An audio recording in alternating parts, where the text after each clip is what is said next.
Hello everyone. आज की video में हम डेफिनेशंस करेंगे फिज़िक्स की, जो बहुत इंपॉर्टेंट होती हैं। जैसे हमारी फर्स्ट डेफिनेशन है स्केलर क्वांटिटी। स्केलर क्वांटिटी वो होती है जिसमें हमारा मैग्नीट्यूड हमें दिया होता है बट डायरेक्शन नहीं होती है। ठीक है, जैसे कि डिस्टेंस हो गया, स्पीड हो गया, ये होती हैं स्केलर क्वांटिटी। वेक्टर क्वांटिटी वो होती है जिसमें आपको मैग्नीट्यूड और डायरेक्शन दी होती है। अब मैग्नीट्यूड क्या होता है? मैग्नीट्यूड होता है वैल्यू। ठीक है, जैसे सपोज़ आपको 90% लाने हैं। ठीक है, तो आपको पता नहीं है कि कैसे कैसे लाने हैं, तो वो हो गया स्केलर क्वांटिटी। ठीक है, कि आपको डायरेक्शन नहीं पता है कि कैसे कैसे कैसे सब्जेक्ट्स की तैयारी करनी है, कैसे स्मार्ट वर्क करना है, कैसे स्कोर करना है 90%। लेकिन जब आप पूरा एक प्लानिंग कर लेते हो, समझ लेते हो कि इसको इस पे हमें ज़्यादा जो हमारे वीक सब्जेक्ट है इस पे हम और फोकस करेंगे, तो आप क्या हो जाते हो? वेक्टर हो जाते हो। ठीक है, उसके बाद थर्ड चीज़ है rest. If the position of an object does not change with time with respect to observer, then object is in rest. तो जब कोई भी चीज़, आप रेस्ट कैसे बताओगे उसको कि वो रेस्ट है? आप उसकी सराउंडिंग्स देखोगे। अगर सपोज कोई स्कूटी है, वो लगी हुई है, रेस्ट पे है वो, तो आप उसकी सराउंडिंग देखोगे कि भाई बाकी सारी चीज़ों के सामने वो रेस्ट पे है, वो अपनी जगह पे ही है। जैसे एक घर है, वो अपनी जगह पे है, ये एक पेड़ है, वो अपनी जगह पे है।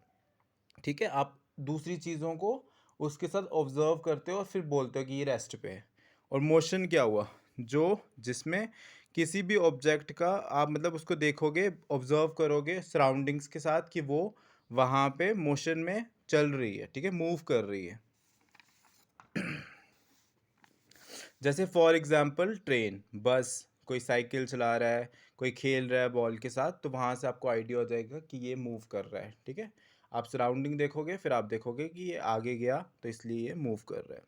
डिस्टेंस क्या होता है? डिस्टेंस एक बहुत ही कॉमन वर्ड है जो हमें एक्चुअली पता होता है कि आपने सपोज कोई आपने सपोज, जैसे यहाँ पे एग्जांपल दी हुई है। ठीक है, A B B C और AC।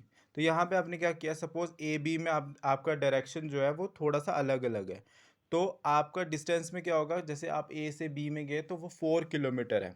ठीक है, फिर B से C में गए तो वो 3 किलोमीटर था, और C से A में गए तो 5 किलोमीटर। तो टोटल आपने कितना डिस्टेंस ट्रैवल किया? वो है 12 किलोमीटर। ठीक है, तो डिस्टेंस में क्या होता है? आपको डायरेक्शंस नहीं पता होती हैं। जैसे सपोज आपको कोई थिएटर जाना है, तो आपको बोल दिया कि 4 किलोमीटर दूर है थिएटर, तो बट आपको डायरेक्शन भी तो पता होनी चाहिए ना, कि मतलब ईस्ट की तरफ जाना है, वेस्ट की तरफ जाना है, किस तरफ, कौन सी साइड से हम पहुंचेंगे वहाँ पे।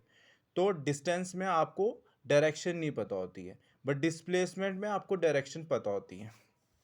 ठीक है, सेकंड में when the body moves from one position to another, यहाँ पे भी बॉडी मूव करती है एक जगह से दूसरी जगह, और ये इसको शॉर्टेस्ट डिस्टेंस बोलते हैं। ठीक है, इसमें इनिशियल पोजीशन होती है और फाइनल पोजीशन होती है। इनिशियल पोजीशन वो होता है जहाँ से आपने स्टार्ट किया। ठीक है, और फाइनल पोजीशन वो होती है जहाँ पे आपको पहुँचना है। ओके, सपोज आपने यहाँ से स्टार्ट किया, ए से, आपने 4 किलोमीटर गए, बी तक पहुँचे, बी से फिर आप सी पे गए, 3 किलोमीटर पहुंचे, और उसके बाद सी से ए में आप वापस आए तो जो 5 किलोमीटर था। ठीक है, तो अगर आपको पूछा जाएगा कि आपने शॉर्टेस्ट डिस्टेंस क्या हुआ, शॉर्टेस्ट डिस्टेंस है यहाँ पे ए सी। लेकिन अगर आपको ये बोला जाए कि ए पे वापस जब वो पहुंच गया ना, तो वो ज़ीरो भी हो सकता है, क्योंकि वहाँ पे उसने पूरा मूव किया। डिस्टेंस में क्या होता है कि कितना डिस्टेंस ट्रैवल किया है। ठीक है, अभी हम इसका डिफरेंस लेंगे तो आपको अच्छे से समझ आएगा। डिस्टेंस क्या होता है? स्केलर क्वांटिटी होती है। स्केलर क्वांटिटी क्या होती है? जिसका सिर्फ मैग्नीट्यूड होता है, डायरेक्शन नहीं होती है। तो डिस्टेंस में भी डायरेक्शन नहीं होती है, लेकिन डिस्प्लेसमेंट में डायरेक्शंस होती है। तो इसलिए डिस्प्लेसमेंट क्या होता है? वेक्टर क्वांटिटी होता है। डिस्टेंस कभी भी नेगेटिव नहीं होगा, मतलब डिस्टेंस हमेशा पॉजिटिव ही होता है। लेकिन डिस्प्लेसमेंट पॉजिटिव भी हो सकता है, नेगेटिव भी हो सकता है, ज़ीरो भी हो सकता है। ठीक है, डिस्टेंस में कोई इनिशियल पोजीशन और फाइनल पोजीशन की बात नहीं होती है। इसमें सिर्फ आपने जितना ट्रैवल किया उतना उसको आपने टोटल कर देना है, तो आपको पता चल जाएगा। लेकिन डिस्प्लेसमेंट में क्या होता है कि आपने कहाँ से स्टार्ट किया और कहाँ पे आप फाइनल पोजीशन क्या थी। ठीक है, अभी यहाँ पे इस एग्जांपल में हम देते हैं, ए से ही यहाँ पे स्टार्ट किया और बी पे गए, बी से सी पे गए, सी से ए पे आ गए, तो इनिशियल पोजीशन क्या है? ए, और फाइनल पोजीशन क्या है? ए। तो इसका इसमें डिस्प्लेसमेंट क्या हुआ? ज़ीरो, क्योंकि जहाँ से स्टार्ट किया वहीं पे पहुँच गए। और यहाँ पे डिस्टेंस क्या है, जैसे यहाँ पे ए बी और बी सी, ठीक है, तो यहाँ पे 8 किलोमीटर है। लेकिन अगर कोई शॉर्टेस्ट जगह होती है जहाँ पे डिस्टेंस अगर बताना हो तो हम ऐड करेंगे। डिस्टेंस में क्या करते हैं, ऐड करते हैं। जैसे ए बी में गया तो 5 किलोमीटर था, बी सी से गया तो 3 किलोमीटर था, तो 5 + 3 करेंगे तो वो आ जाएगा हमारा डिस्टेंस। डिस्प्लेसमेंट में क्या होता है कि उसका शॉर्टेस्ट पाथ बताना है हमने। जैसे ए और सी में शॉर्टेस्ट पाथ 6 किलोमीटर का था, तो वो क्या होगा, डिस्प्लेसमेंट होगी। ठीक है, ए यहाँ पे इनिशियल पोजीशन होगी और सी यहाँ पे फाइनल पोजीशन होगी। ठीक है, उसके बाद नेक्स्ट स्पीड।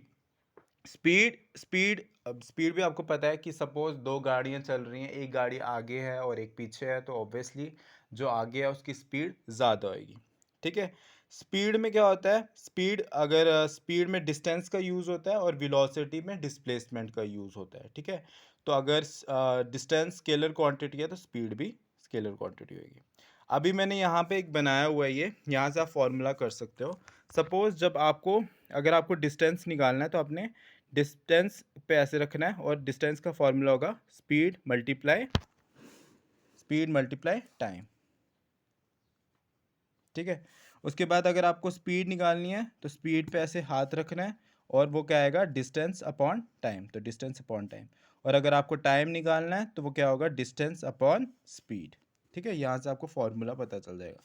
अब सपोज डिस्टेंस 50 किलोमीटर है और टाइम है 2 आवर्स, तो आपने क्या करना है, स्पीड निकालनी होगी, तो डिस्टेंस 50 पुट करना है और टाइम 2 पुट कर देना है, तो आपका कितना आ जाएगा, 25 किलोमीटर पर आवर। तो यहाँ से आपको स्पीड का आइडिया लग गया। ठीक है, तो स्पीड क्या होता है, स्केलर क्वांटिटी होती है। वेलोसिटी क्या होती है, वेलोसिटी में डिस्प्लेसमेंट होता है।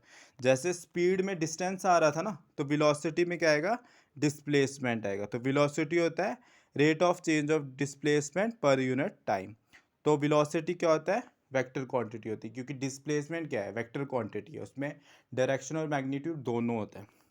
और वेलोसिटी भी क्या हो सकता है, ज़ीरो हो सकती है, पॉजिटिव हो सकती है, नेगेटिव हो सकती है। जैसे स्पीड पॉजिटिव होती है और ज़ीरो हो सकती है। जैसे अगर सपोज ये गाड़ी है, अगर ये यहीं पे रुकी है तो ये ज़ीरो है, और आगे चलेगी तो ये पॉजिटिव हो जाएगी। तो स्पीड इसका क्या होगा, स्पीड पॉजिटिव या ज़ीरो होगी। लेकिन वेलोसिटी में क्या होगा, अगर उसका डिस्प्लेसमेंट नेगेटिव में है तो वेलोसिटी भी नेगेटिव में होगी। एक्सेलेरेशन, एक्सेलेरेशन होता है rate of change of velocity is called acceleration. तो इसमें वेलोसिटी का होता है, तो तभी मैंने वेलोसिटी डिस्प्लेसमेंट आपको पहले समझाया, क्योंकि वीडियो में ये बाद में ये बाद में यूज़ करना था मैंने। तो एक्सेलेरेशन क्या होता है, वेक्टर क्वांटिटी होता है, और इसका ऐसे यूनिट होता है मीटर पर सेकेंड। Thank you.